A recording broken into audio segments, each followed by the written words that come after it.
Todos, y ya nos metemos a hablar del tema de salud, la situación epidemiológica actual, las nuevas medidas que entran a regir desde el día de la fecha y también la preocupación por el elevado número. Ayer nada más veíamos nuevamente una gran cantidad de pacientes en UTI. Y ya lo tenemos al viceministro Hernán Martínez y también a la doctora Leticia Pinto para conversar con ellos en esta mañana, Sol, con relación a lo que la gente quiere saber específicamente en qué momento de la pandemia nos encontramos. Hola, doctor Martínez, hola, doctora Pintos, ¿cómo están? Buen día. Buenos días, ¿cómo están? Hola, voy a empezar siempre por las damas. Hola Sol, hola Rolando, ¿cómo están? Muy bien. Bien. Doctor, quiero arrancar por esto porque es lo que acabamos de observar. ¿Qué pasó con el tema de la aplicación de vacunas? Iniciaron una investigación desde el Ministerio de Salud. Hace un rato daban a conocer y queríamos saber qué fue lo que pasó. Sí, Rolando, nosotros desde un principio habíamos tenido como directiva el respeto irrestricto en el tema de que solamente aquellas personales de salud que están en la primera etapa tienen que recibir esta primera dosis, ¿verdad? O sea, primera etapa estamos hablando de personal de blanco asignado exclusivamente a la atención de pacientes COVID. Aquellos profesionales que están en contacto directo y diario con los pacientes COVID. Y hemos sido bastante claros que la responsabilidad recae en cada director. Y justamente hubieron denuncias en dos casos puntuales donde supuestamente se le vacunó a gente que son personales de salud, pero no están, digamos, en la lista de los que tienen que recibir en la primera etapa.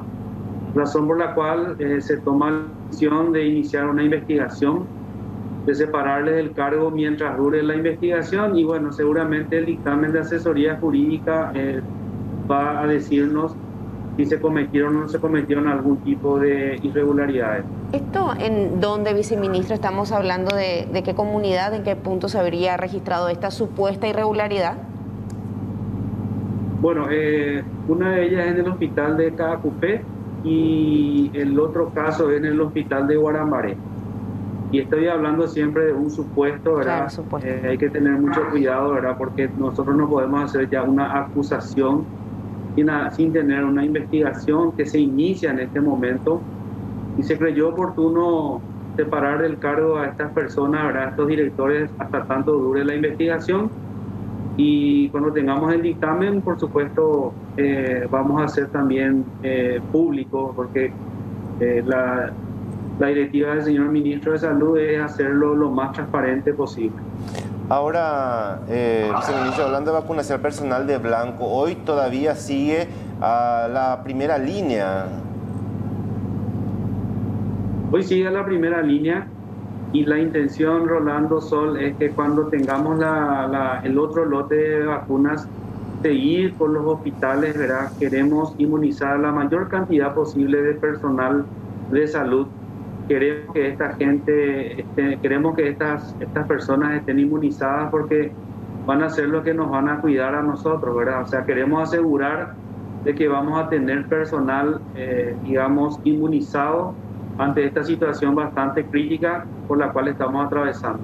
Para confirmar nada más el número, viceministro, son más de 70.000, ¿no?, el personal de blanco que debe pasar por el proceso de inmunización. Y para puntualizar, son 70.000 los funcionarios aproximadamente de salud, pero hay que restar al personal administrativo que no hace hospitales. La idea es inmunizar a todo el personal que está apostado en los hospitales, ¿verdad? El hospital es un lugar y sabemos, ¿verdad?, un hospital donde uno puede adquirir alguna infección, ya sea vírica, ya sea bacteriana. Entonces la intención es con el segundo lote que recibamos hacer una inmunización de todo el personal asignado a hospitales. En esta primera etapa, personal asignado al tratamiento directo, diario de los pacientes con COVID. Doctor, para puntualizar nada más, el tema de hoy entran a regir las nuevas medidas sanitarias. El domingo acompañábamos esta conferencia de prensa donde se anunciaban las medidas, pero esto fue cambiando con el transcurso de la semana. Algo cambió epidemiológicamente en nuestro país que hizo que se retrocedieran en algunas medidas. Y otro punto, en la semana también vimos que muchísimas sociedades médicas sacaban comunicados pidiendo por favor que se tomaran medidas porque la situación está bastante complicada. ¿Qué prima en este caso, el pedido de estas sociedades o un sector de la sociedad que pide el levantamiento de las medidas? Teóricamente se tienen que tomar las medidas ante esta situación crítica en la cual estamos. Los hospitales están al tope, los hospitales están soportando, el personal de salud está haciendo, no es el triple, sino 5 veces más el esfuerzo para tratar de sostener a los pacientes, ¿verdad? Lo que se vio también es que donde más contagios, se produce son en estas fiestas mal llamadas clandestinas, porque todo el mundo sabe que las fiestas se hacen, ¿verdad? Ahora, lo que se vio que la mayoría de los restaurantes, la mayoría del sector gastronómico, se respeta y se respeta en serio el distanciamiento entre mesa y mesa. Hay lavatorios, ¿verdad? No te permiten entrar sin tapaboca. Entonces, ¿por qué atacaríamos un lugar donde se respetan las medidas sanitarias, ¿verdad? Atacar en el buen sentido de la palabra. Ahora, donde sí tenemos que hacer una intervención, y por eso hemos solicitado la ayuda de las instituciones, ¿verdad? Que pueden, digamos, intervenir, son estos lugares, son los piquibolis, son las carreras de caballos seguidas de fiestas, en los lugares de aglomeración. A nosotros nos comentan que hay incluso lugares donde a las 12 se cierra, se quedan encerrados hasta las 6 de la mañana, ¿verdad? Estos son los lugares donde nosotros vemos que mucha gente se contagia y después llevan a sus casas y terminan los adultos mayores con patologías de base en los hospitales y en las terapias intensivas. Con que se respete lo dispuesto en el decreto, ¿verdad?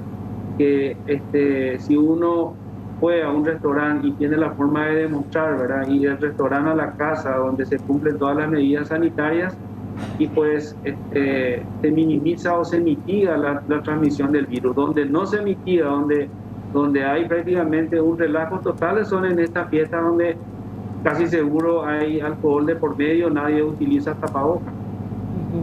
Ahora, con respecto a estas nuevas medidas que rigen desde hoy, hablamos nuevamente de lo que refiere a la educación. ¿Qué fue lo que cambió? ¿Qué fue lo que primó también en ese sentido específico para determinar la vuelta a clases presenciales, verdad? Que hubo siempre comentarios encontrados por una parte aquellos padres que solicitaban la vuelta a clases presenciales y también otros gremios docentes y de directores que decían lo contrario.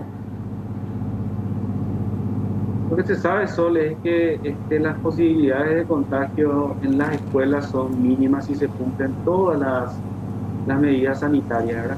Yo tuve la oportunidad de visitar unos colegios, ¿verdad? Y realmente su protocolo está bastante bien claro. Los chicos respetan, ¿verdad?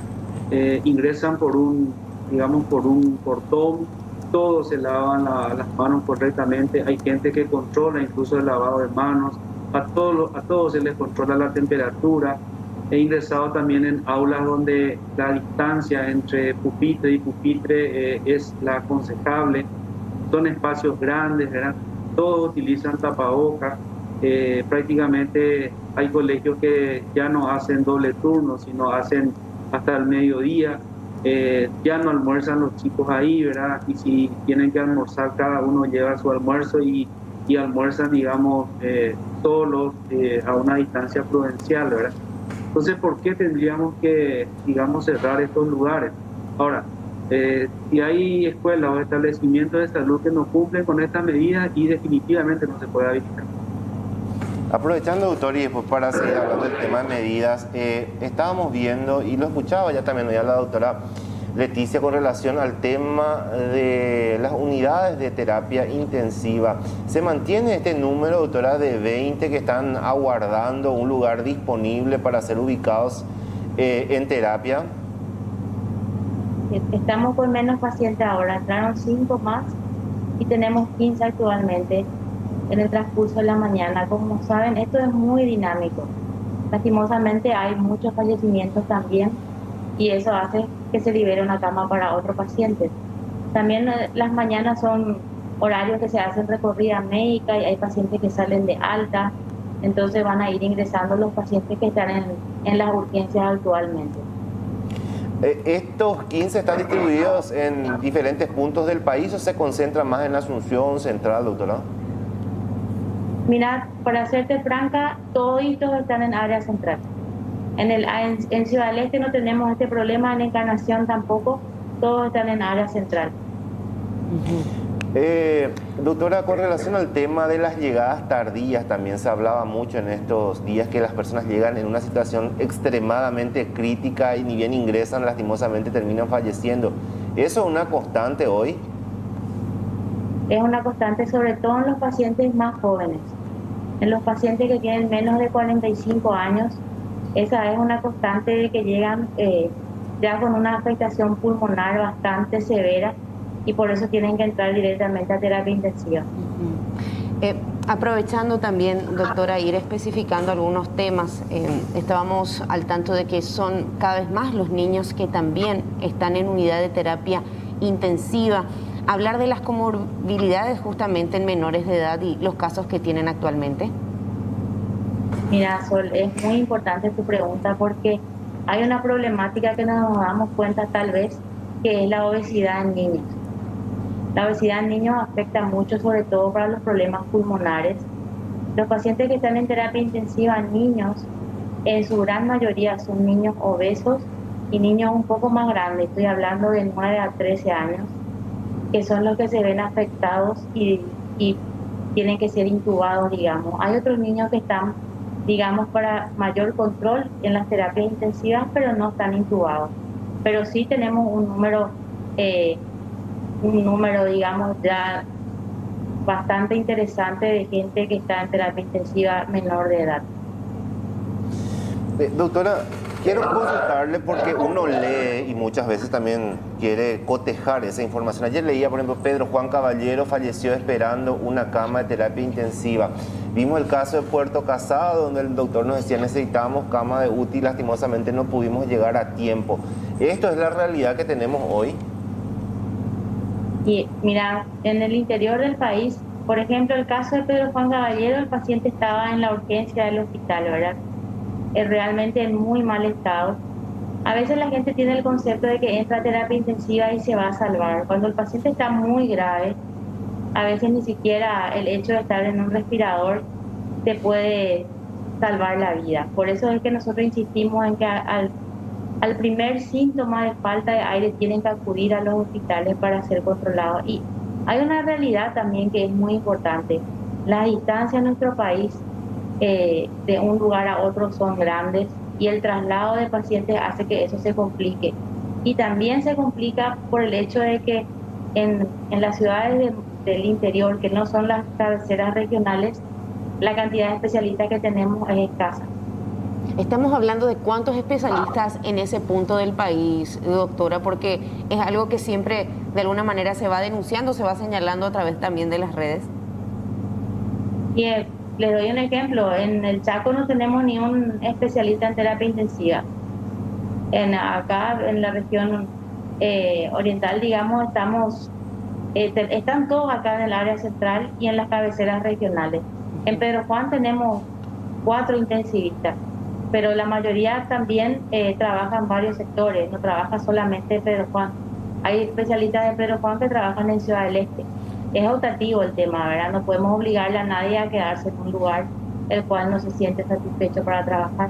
¿En cuánto tiempo tienen que trasladarse? Hablamos de cuántas horas de traslado, a veces nuevamente hablamos de la falta de ambulancias, algunos tienen que cruzar en lancha en circunstancias realmente lamentables. O sea, hablar del Chaco de nuestro país es hablar de una realidad totalmente diferente y más devastadora, porque hay que decirlo, las imágenes que constantemente compartido son terribles, doctora.